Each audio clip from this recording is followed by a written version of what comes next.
Hi, good morning, Rufai. Good morning, Doctor. Good morning, all our viewers. It's a new week, so much going on. Let's just rifle through it all. Bunch of central bank decisions this week. Okay, well, I guess we're starting with Asian earnings. All right, so the bunch of earnings from the Asia markets, Takeda, IMAX. IMAX made a lot of money. About 24% of Oppenheimer's gross came from IMAX screens. Rio Tinto in the mineral sector, Samsung Electronics, SK Hynix, LG, SIA Engineering, CATL, Nissan, Standard Chartered, a whole bunch of them. So lots of earnings to look forward to. Also central bank decisions. We're going to be getting decisions from the Bank of Indonesia, Nigeria, which we'll be getting into tomorrow, the Federal Reserve on Wednesday, the ECB on Thursday, the Bank of Japan on Friday, even the Bank of Ghana. I think Ghana will be presenting their budgets on Thursday as well, the first one since the whole restructuring thing. So there's that. There's also Elon. The Asian stocks were mixed today with respect to still looking at what's the stimulus coming from China. China is still not saying anything with respect to how it is going to assist its markets. The JP Morgan, I think, wrote down, or they downgraded one particular real estate player in China because of the woes that have been facing the real estate market. So that's what's been happening with in Asia. You've also got tech earnings from the United States. Snap is going to be reporting later today. Microsoft, and Alphabet, and then you've got Meta as well. Their earnings coming out. Threads, by the way, it seems to have cooled off after its daily active users has fallen from about 50 million to like 20-something million. And then you've got Intel as well. And then next week, I think you've got Apple and Amazon that will be releasing earnings. So that's what's going on there. What else is happening this week? There's so much going on. Here, the Barbenheimer numbers. So really big, lifting the US box office to a 4-year high. Not since Avengers Endgame in 2019 have we seen numbers this big. So Barbie, 145 million budget. Domestic debut, 155 million. Well, there's still marketing costs, but it's done very well. 337 million. Oppenheimer, 100 million budget, 80 million debut. International, 94 million, 174. So really doing really well there. Elon Musk has said that do you think Oppenheimer is going to do $1 billion? I doubt it. It could. Barbie is more likely to do $1 billion, but Oppenheimer, we will see how well it does. But it's already Christopher Nolan's biggest film outside of his Batman movies. So Elon Musk tweeting that this is the new logo for Twitter. That's his page. He's going for X, saying that he wants to turn it into something like WeChat, where people can go and do banking, they can buy and sell products, they can tweet and so on and so forth. So he's saying that we're looking at a rebranding for Twitter. So that's what he tweeted, or I don't know if it's X now. Does that mean you're Xing or you're X? I don't know what it's called, but either way, that's what Elon Musk has announced. Then we go to, I believe, Vice President Shettima. Of course, he's in Rome as we speak. He's going to be chairing a session on financing food transformation, which is very pertinent considering where food inflation is right now. After that, this blew my mind. Russia is invading another country, killing other citizens, and yet still has the economic wherewithal to be able to attract African leaders from around the world to the second annual Russia-Africa Summit, where Putin will be entertaining the likes of Ramaphosa, Shettima, and other African leaders. It really just tells you Russia's economy is the size of New York. I mean, it's amazing. But yeah, so Shettima, after he finishes in Rome, will be going to St. Petersburg for the Russia-Africa Summit, where a lot will be discussed about improving relations between Russia and African nations. Then, of course, now we get to the MPC, and my goodness, this is probably going to be the biggest and most watched MPC meeting in recent memory because, of course, Gordon Emefiele is suspended. His hair is going to be arraigned on weapons charges or whatever. So Mr. Shonubu, who's sitting in for him, they're going to be looking at global economic headwinds, rising inflation, exchange rates, money supply, the health of the financial system, credit to the real sector, and the whole question is, what will they do about CRR? What will they do about the cash reserve ratio? In fact, I think I spoke with Paul Alaje and Professor Owaleke, and they said, no, don't do anything. I think we have that clip. Let's listen to them. But what should MPC be doing? MPC, for me, I think needs to, for the first time, find a convergence with fiscal authority, increasing MPR with the hope that inflation will come down. I doubt. I think we need to find other approach, other method. Why my opinion to them is they should sit on the fence. They should not increase any of the factors, but find alternative methods to combating inflation, especially from supply side. We can use supply side strategy to bring down food inflation, among other things that is currently affecting, because when you keep increasing, it means someday bank will write most of their customers that monies they are owing in rates has not increased. MPC should halt the pace of monetary policy tightening and, where possible, deliberately pursue a low interest rate environment. I'm happy that the central bank, has reduced the cash reserve requirements for merchant banks from 32.5% to 10%. That's a step in the right direction. We expect to see more credit to the real sectors of the economy, even though some people have argued that may not be significant given the few number of merchant banks we have in the country, I think about 6 of them. So what is required is to do more, and doing more also means I've canvassed this in some quarters, that the central bank should also consider reducing cash reserve requirements for deposit money banks from 32.5 to, say, even the previous level.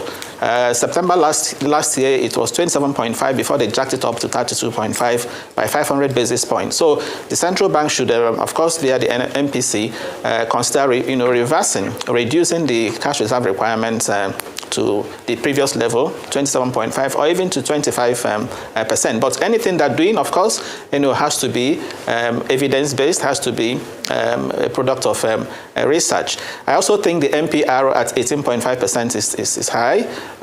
That's stifling access to credit. So the central bank should look at, as I said, adopting an accommodative monetary policy, given the fact that just as we have X-rate here analyzed here, the major drivers of inflation in this country today are non-monetary.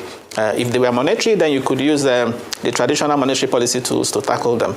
But because they are largely non-monetary, insecurity, transport costs, energy costs, these are exogenous factors outside the control of the central bank, and that's the more reason the central bank should,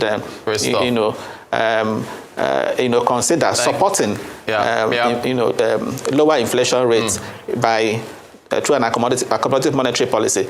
I don't want to be the MPC right now, because there's the issue. If you reduce CRR, you are pumped. This is the same reason why they held back 1 trillion and only distributed 9. Money supply is at 63.4 trillion. So if you're reducing CRR for the commercial banks, you are pumping more money back in, which is going to be counterproductive to the inflation you're trying to bring down by raising MPR. It's just so difficult. One more thing. Supporting made in Nigeria goods. There was this video, actually this interview was like a week or so ago, but for some reason it popped up. This influencer, she's got about 1 million followers on her social media. She apparently refused to promote a Nigerian brand. Take a listen, this is what happened. What?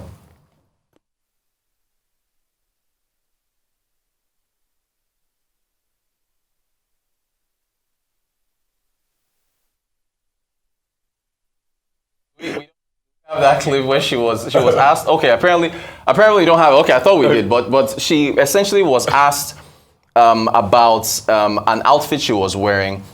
She talked about the foreign brands that she was wearing, and then also was asked, okay, what about the dress you're wearing? And the dress was apparently from a Nigerian maker, but she didn't want to say the name of the brand, saying that she didn't want to promote them, and there was just a tidal wave of heat on her, basically bringing up conversations about Nigerians' love for foreign goods and so on and so forth, and then basically our import dependency and the fact that we want to be promoting foreign brands but not our own. So that's where that conversation came from. I mean, it goes everywhere, but all I'll just say is that if you do not promote Nigerian-made goods, then you can't grow the economy. The truth has to be said. Secondly, I don't see anything wrong in promoting Nigerian-based goods. I think it's also a psychological problem, a colonialist mindset, and we must be able to move away from that mindset. Like I was saying, I've always liked a brand of Nigerian cereal more than the popular cereal, and I said it before, that's me, pure and simple. Very quickly, moving on, you said you don't want to be in government because it's quite hard. Yeah, because it's really hard, and that's the work of people in government. The argument has always been, I think we've had this argument here at nauseam, the fact that when we raise interest rates in consonance with the textbook way of fighting inflation, we forget that our own economics here is different. The major problems here are structural. And that's why this rising of interest rates has not been able to stem the tide of inflation. Look at what is happening, the insecurity with farmers. Do you know that Mangu local government area is the second largest potato producing local government in Jos after Bokos? But guess what? Potato farmers, zilch, can't produce because Mangu is under tax as we speak, massive attacks. Just imagine how that adds to food inflation. Yeah. And some other parts of Jos that have been affected. So when the CBN raises interest rates, it doesn't really tackle anything. It's not like other countries. When you raise interest rates, you know that you're having a monetary problem. So what I think we should do, at first, I think we should even cool down on these rate rises. So I support the opinion of those that say, let's stall on the rate rises. Let's look for innovative ways to be able to tackle our structural problem. Can we open the borders? I hear all the borders have not been opened. If we can allow food flood the markets and technically reduce the price of food. Because the reason why the borders were shut in the first place was President Buhari said he wanted to promote local farmers. But apparently we've seen that has not worked now. You remember the day that the agricultural minister said, lock the key of the border and throw it into the sea. Right. Can we open the remaining borders, let food flood the markets so that we're able to compete and we have enough food first? Right. Secondly, can we quickly fix the insecurity situation around the parts inundated with insecurity, Mangu local government and some other parts of the north? Also, can we try as much as possible to bring the private sector in to revitalize the rail lines? Notice we have a lot of narrow gauge lines that the British colonialists built. Yep. If we resuscitate those lines, you can use those lines to move food from production centers. You can collaborate with the private sectors. You know, there was a time in this country that cattle was moved from the north to the south via rail in the 60s to come slaughter in the south. Yeah. So can we revitalize those lines first, at least cushion the effect of moving food? If we can do that, then systematically we can start to build our economy once again. But I don't support a rate rise because we are hurting ourselves to move forward. And those that want to do businesses can't even get money. All right, let me touch on very quickly the box office story with Barbie and Oppenheimer, particularly with regards to what brand specialists and marketing have called a new masterclass in perhaps the way that the effect of branding and marketing on the effect of movies and even other aspects of businesses, and this Nigerian-made argument and debate. First thing, Rotus, is that in many climes, if you asked anyone before this marketing Barbie fever, Barbie, Oppenheimer, which would do better? Many people would say Oppenheimer because, traditionally those are the kind of movies that make big box office sales. However, Warner Brothers, who have been very strategic in their branding and marketing of Barbie, has made it such that, or the movie, it's not even about the brand of the movie. It could have been any other movie. It's just the amount of money that has gone into, publicity and marketing, and it's touched Nigeria as well. So everywhere you turn to, whenever you see pink, I saw someone in pink this morning, and my mind immediately went to Barbie. And that's not how it's been associated. And I think it's something to study because we talk about the fact that in the last 4 years, during the COVID period, this is one of the best that cinemas have seen in terms of revenue for cinemas in the last week, and how it has trickled down beyond the movie sales, the sales of their dolls, the rebranding of Barbie itself, and just some lessons that we can learn from that, because we often don't look at marketing and branding as a very powerful tool to showing up revenue. So a number of experts have done some analysis on how this has worked. Warner Brothers has not revealed how much they've spent in terms of branding and marketing, because that would also reflect on how much profit in terms of the spend. It would also go, but it's what they're hoping to achieve. It's not just for this movie, it's for their product. Indeed. It's for it becoming a household name. And perhaps there are lessons that from an African perspective or African point of view, we can learn from this. It's just that how many people are willing to invest in our movie industry or in entertainment industry as a whole, in that, because it needs a lot of money and investments, and that's a conversation that we ought to be having. Indeed, agreed. Very much Okay, agreed. you talked about the vice president going to Rome Yes. for a session on food, and from Rome he goes to Russia for the Russia-Africa summit. Now, let me deal with the second part of it. I think, look, this pattern of countries summoning African leaders. It's terrible. Today is Japan. Tomorrow is China. China, Africa Summit. Japan, Africa Summit. France, Africa Summit. Now, and our leaders are always very quick to carry their bags, go with a delegation. So you see that the conversation is only in one direction. And many of these countries, yes, they may be members of the G7 or whatever, but they tend to be condescending, they tend to be paternalistic, they tend to be patronizing. When is Africa, African leaders, now that we're talking about integration and all that, when are they going to develop the capacity that they too can summon the West to come to Africa for a conversation? Instead of this perpetual jamboree, most of the conversations do not yield any concrete details. That's that about that. But it's good to see that the vice president is being given a lot of responsibilities and that he too is living up to those responsibilities. But shouldn't we have, a different format for all this? Somebody sits in Moscow, he summons African leaders, and all of them will rush there, to go and have a conversation. Money. Well, I know the world is not balanced, even if the UN Charter talks about equality of states. I know some animals, some countries are more equal than others. But, there should be a pattern to it, not this enthusiasm with which African leaders are rushing.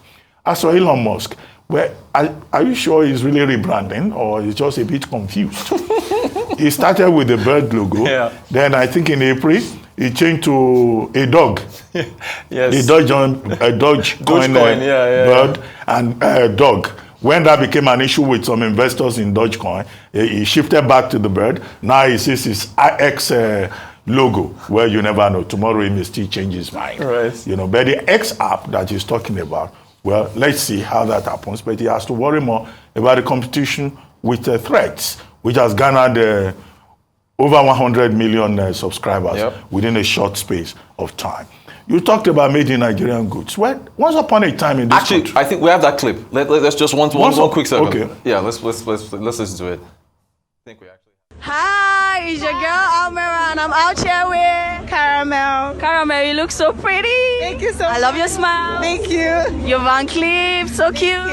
Thank you. How much did you get it? My Van Cleef was about 2.5-ish, yes. Yeah, that's so cool. Thank you. So your shoes, what brand? I'm wearing Alexander McQueen tonight. Yes. It's girl. Your bag. Alexander Wang. Yeah. Your dress. My dress is from a ready-to-wear brand. So I'm not going to mention the handle because if I do that, I'll give a free promo. So. Well, girl, your nail. Hi. Doctor, continue. So there you have it. So much about patriotism. She mentions Van Cleef, Vera Wang, Alexander McTominay.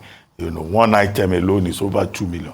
When you advertise things like this, will you people ever marry? Doctor, thank you for bringing this up. Have you seen? You bachelors will be afraid to marry. No, doctor, if you have a lady, She's wearing 4 million naira worth of items just on her. I'm in trouble. We're in soup. There are a lot of young, intellectual women doing well for themselves that do not need you to buy all of this for them. They just need a man that is respected. I know that. So let's leave them. And I'm speaking for the women today. That's not a reflection of all the women in Nigeria. Well, Nobody is not true. That's a reflection. Nobody is saying all Nigerian women are like that. You must not marry that kind of woman, Rose. It's not a must. That she could not promote the Nigerian brand. Exactly.